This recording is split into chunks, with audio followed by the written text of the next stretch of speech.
Сэрээрээ босоороо. За наадан бол үнэхээр сайхан болж өнгөрлөө. За өнөөдөр өглөө босоод уламжлалсаар өглөөний цагаа уучаад дасгалуудаа хийгээд ингээд өнөөдөр жөнгөө үндсэн зурагтаа саллахгүйгээр бөхөө үзэж өнгөрөөлөө. За ингээд өглөөний дасгалуудаа хийчихэд манай гэрийнхэн шүн хагаслаад бөхөө дуусгаад шууд баруун аймагуудаар аяллаар явахаар тохирсон байгаа.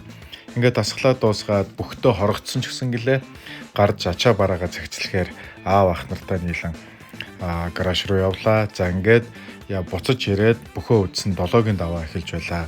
Наадмын онцлог хүмүүсийн нэг бол манай Басуу авраг байлаа. Үнэхээр одоо Баавга зааныг дэмжиж арслан болгож одоо төрүүлж байгаа Басуу аврагаараа бас баярлалаа. За ингээд гих мэтчлэн наадан бол үнэхээр сайхан байлаа. Даян авраг болсон Орхон баяр даяа аврагтаа бас баяр хүргье. За ингээд цаг харсан шөнийн 12 цаг өнгөрч байна. Ингээд манай гэрийнхэн аялалтаа гарлаа.